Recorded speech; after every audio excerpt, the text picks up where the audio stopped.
What is going down? Welcome back to another live. This is our first aftermath of the year. So, if you don't know what an aftermath is, it's basically where I come live and I talk about how essentially like a booking went.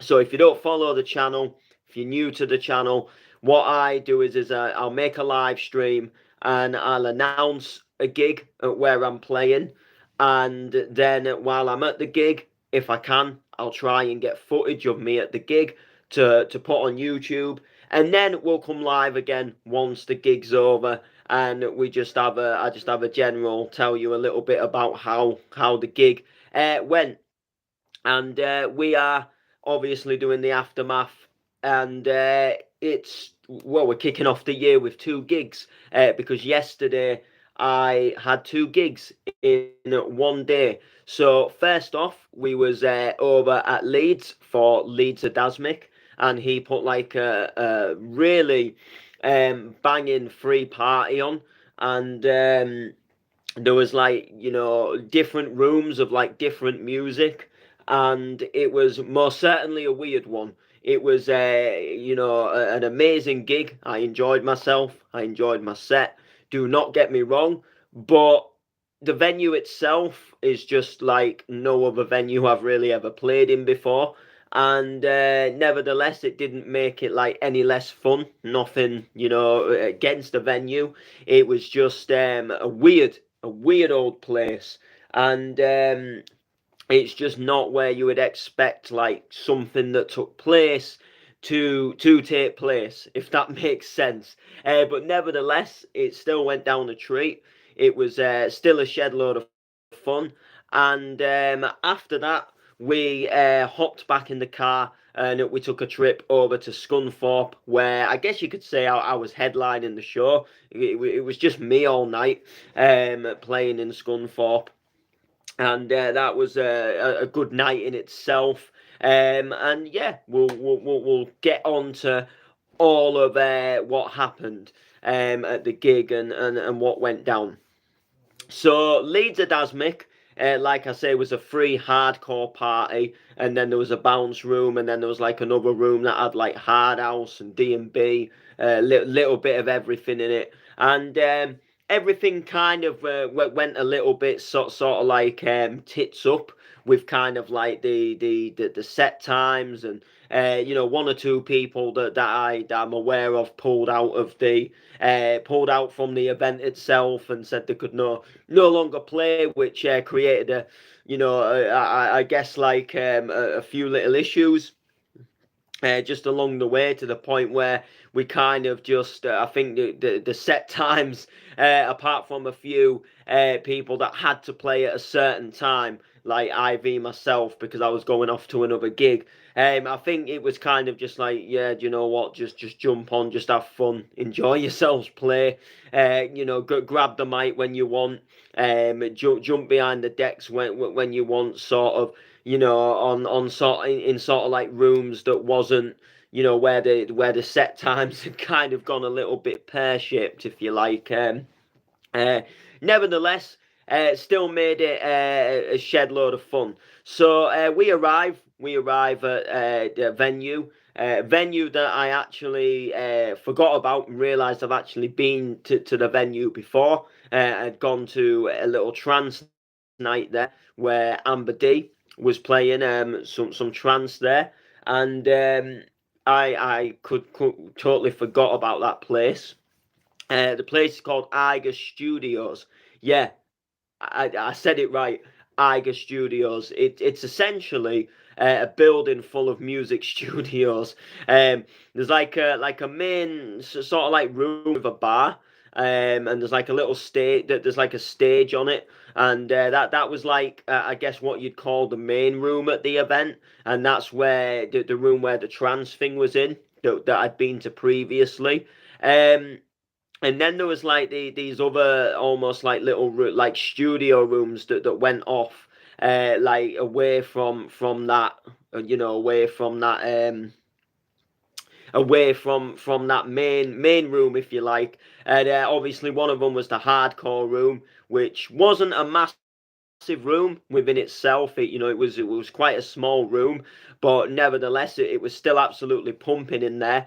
And because of the sort of like with it being a studio and all the soundproofing, there was no because the bounce room, the hardcore room was quite close to the bounce room. So like if you imagine that being in somebody's house, so say like you've got someone playing bounce in the kitchen, and then you've got someone playing hardcore in the living room. They were kind of very close. So because of all the soundproofing, it was just absolutely crazy. The sounds didn't actually clash, but because there was like a couple of doors between the two rooms as well, everything was sweet. And if you open the door, sort of like heading from the bounce room to the hardcore room, you'd hear a tiny bit of sound, and that was literally it. And then if you went upstairs and to the top of the stairs, you'd go into another little upstairs room, and that's where all the hard house and all the drum and bass and stuff was taking place. So it was definitely like like a weird venue, like because it wasn't as such like a proper nightclub, but it still to me had like a really good feel to it. And it was just like you had all these, so you had this like one sort of like biggish room, and then you just had these other little rooms going off that had these different sounds coming out of them. And it was honestly just, it was amazing in some sense. Really enjoyed it. So we arrived in Leeds. I think we arrived about 4:30 or something like that. So we got there quite early. I think 4:30, maybe a bit later actually. Maybe more like 1/4 past 5:30. I think actually. So we get there, and the main room has actually not been set up yet, and there's like a band in there, and they're like doing band practice of Standy Cat and You've Got the Love.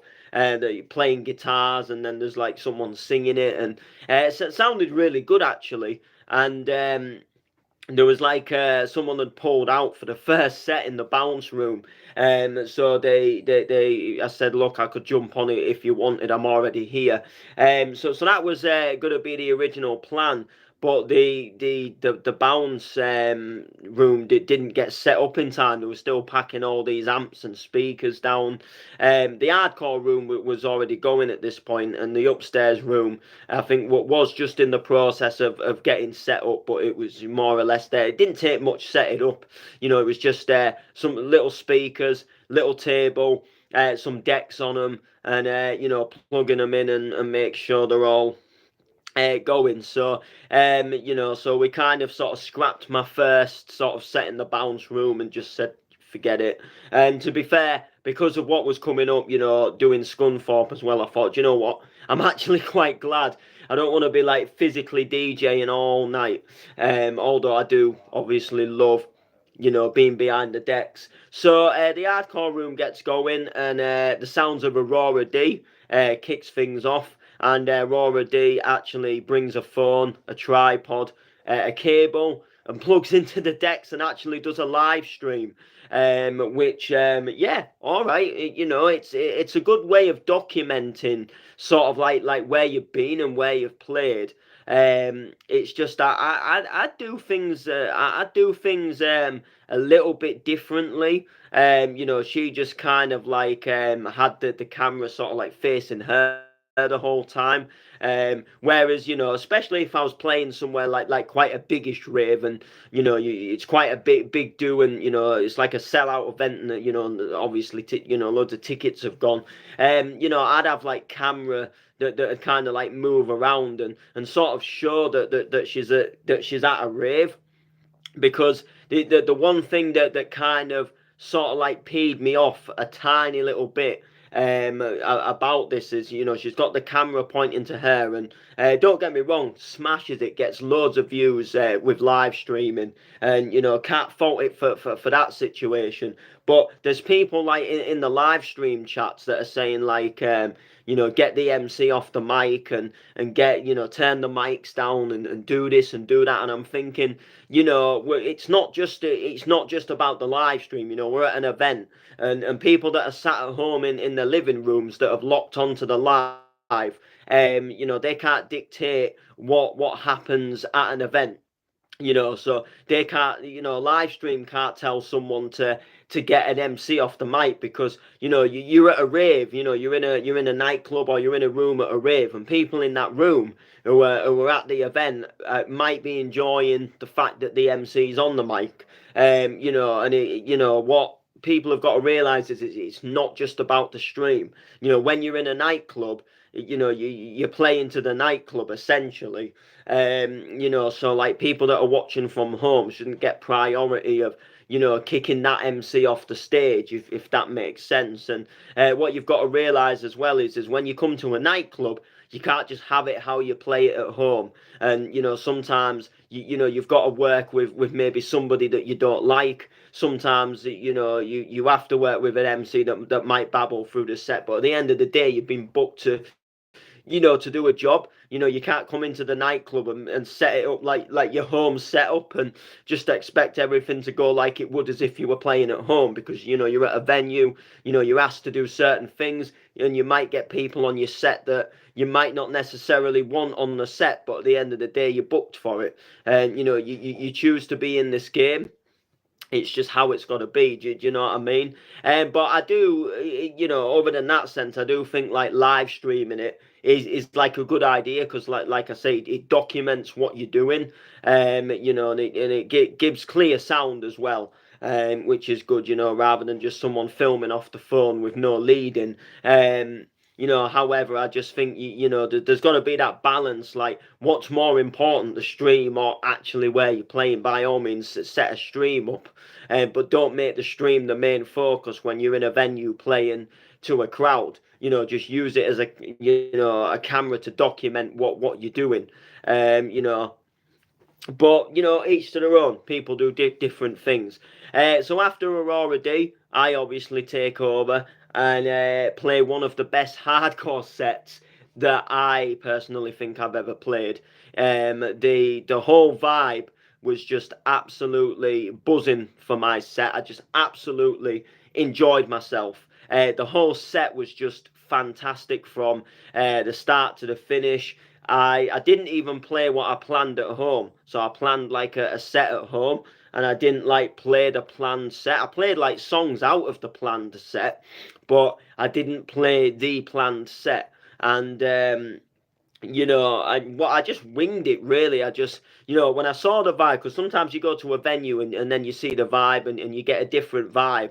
When you sit at home and you think, I'm going to play this and I'm going to play that, you can get to the venue and it can be completely different to that. And you can think, I'm going to play something completely different because I think this will work a little bit better. And so I decided that I was going to go with a little bit of a sort of like mixture of all different stuff. So went into some tracks that were from other sets I'd put together for previous events, like Wizards of the Core last year and Gone But Not Forgotten, and stuff like that. And just essentially went for a little bit of everything. And they loved it. They absolutely loved it. There was people that was absolutely shocked. And we just had loads of fun playing loads of core, loads of double dropping. The whole vibe was just absolutely off the scale, and it was a shed load of fun. Really enjoyed the set. Really, just had a shed load of fun. Got absolutely sweltering with sweat though. Proper got into it, proper got into the zone. Praetor jumped on the mic for me for quite a bit of the set as well, which I was, it was enjoyable and he enjoyed it. And some other people jumped on the mic as well, which was fun to see. And the whole set, like I say, was just an enjoyable vibe. But some people just couldn't MC because there was just so like this set is actually banging, and when you just want to stand back and watch a DJ like just playing the set, and that was kind of the situation. And some people was like, whoa, what an absolute set. And it was really good. It was really good to see. When people go and tell the event promoter like that Noble's just done an absolutely smashing set. And it's just good.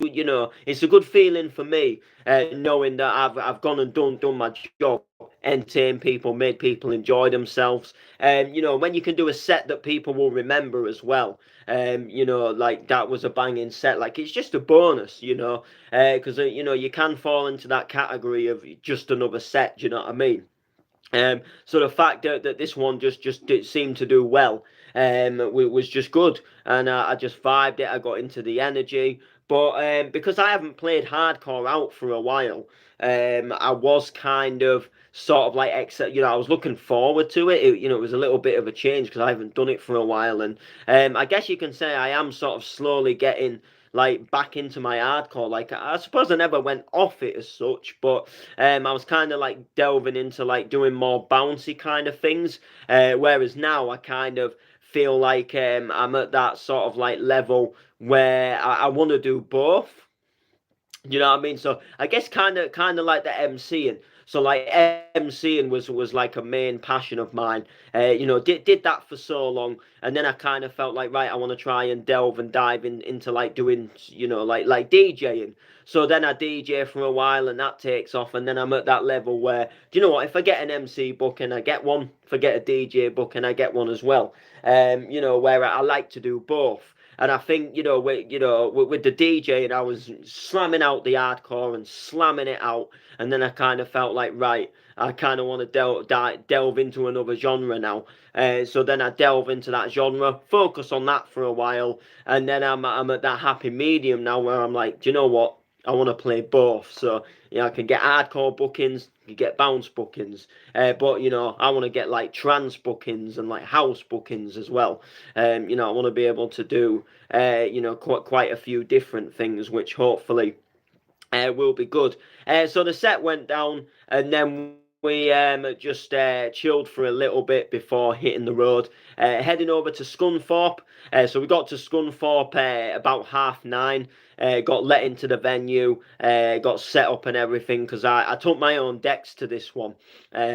This one was like, again, I was like sort of, I guess you could kind of say headline in the show, and it was just a case of me setting my decks up and plugging into their system, which I was a little bit worried because I'm on like old Newmarks, and how they're gonna sound in a club, and how they're gonna work. Are they gonna work that well in a club? And to be honest, they surprisingly did really well, and I was really happy with because I thought, oh God, you don't see these in clubs. Are they really built for clubs? And definitely for me, it was banging. I won't want like a proper rave with like 6 different DJs using them because I don't think they'd be that good for that. But me who knows the issues with them, I know the little faults that they have now through wear and tear, so I can work with them. And because of my own decks, I know how to work them.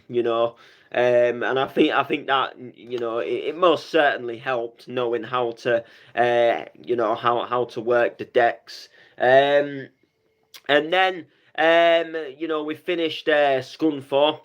It wasn't the busiest night. I'll be completely honest with you.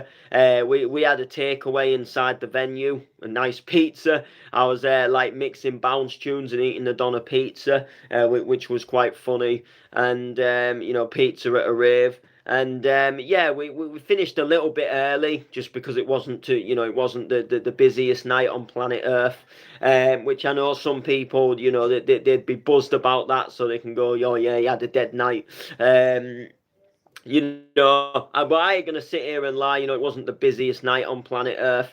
But at the end of the day, I came to do what I was booked and asked to do. And you can't do much more than that, can you? At the end of the day, and we still had a fun night. We still had a banging night. And that's what it's all about. So we decided that all right, we finished here a little bit earlier. We could go home and call it a night, or we could go back and party at Leeds. Um, and we decided that, well, do you know what? Because Leeds itself, it was taking place till 6 in the morning. So we thought, well, all right then, let's do it. So we decided to go back to Leeds. So we took a little trip back to Leeds, and we went and joined them for the remainder of the party. And it did get a little bit quieter there. A few of the other DJs that were played a bit earlier on, they were leaving, and some of them were just finishing off sets. And there was a couple of friends of mine that had arrived there that I actually didn't even realise was coming, and they actually was playing a set as well in the bounce room, and that was a little bit of a like, oh, I didn't know that. So I got a little talk to them, which was good. I had a little go on the mic again. Had a little go on the mic in the main room, in the main little bounce room, and there was a guy. I cannot remember his name for the life of me, but he was on the deck sort of just sort of before we left, and I was on the mic for him for a bit, and he played a really banging bounce set. Like, he played some proper tunes, and when he was like mixing in, and the two sort of like donk basses were like double dropping over each other, it sounded absolutely, it just sounded unreal. And I remember at one point, he double dropped a tune, and the bass on the tune he was bringing in was just absolutely fire, and it just proper sounded sick when he mixed it in. And I remember just sort of like, it just really caught me, and I was like, you filthy bastard. Like, I was like, you getting naughty here, man.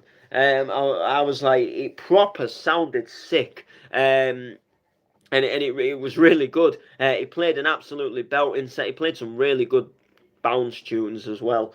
Really good. And it was just a vibe. The whole, yesterday was just a vibe. And if it's taught me anything, or if it's told me anything, if anything, it's reminded me why I love what I do. And I love meeting new people. I love reuniting with rave scene friends. And I just absolutely love what I do. I love being behind the decks and people vibing off my energy.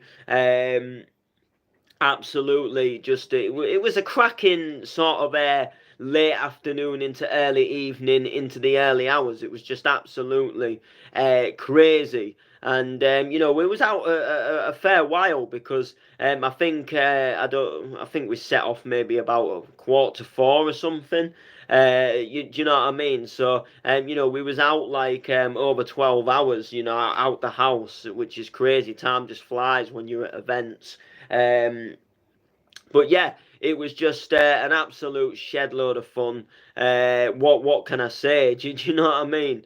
Oh man, it was absolutely just incredible.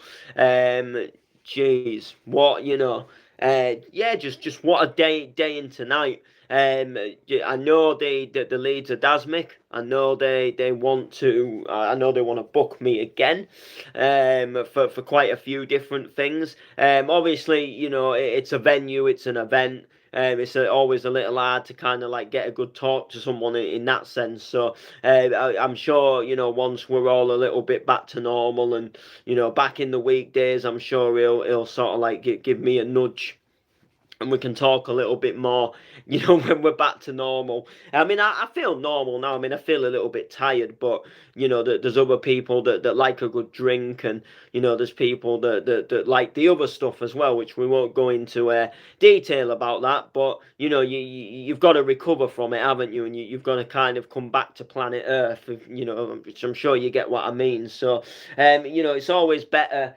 to sort of like text someone during the week, regarding like bookings and information, because obviously you're just gonna hear them, you're just gonna understand them a lot better. And sometimes when people have a little bit of they've had a few as well, they can say stuff that they don't actually mean. Like, we're gonna do this and do that, and as a matter of fact, we're actually not gonna do this and do that. I was just, I was drunk. I was just trying to get you into, to get you on board. Whereas, when you're sober, just say it how it is. Yeah, do you know what I mean? But no. So first aftermath of the year, both gigs were cracking. They was enjoyable. What was a little bit gutting that the Scunthorpe one wasn't a little bit busier. But like I say, what can you do? And it was kind of more like what wasn't a rave as such. It was more like, yeah, there's a DJ on in this pub. He's playing like bounce and clubland sort of styled stuff just till the early hours. Get yourselves in. Get yourselves in.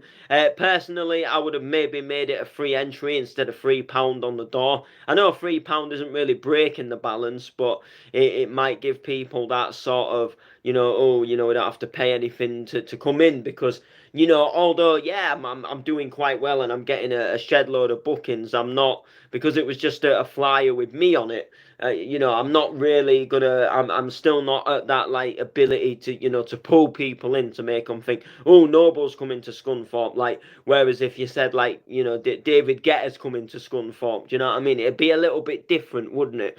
I'm not really a name that's going to attract thousands, but I am known within the rave scene, and I can play banging sets. But as for sort of like selling the show on my own, is a little bit of a different story, I believe personally.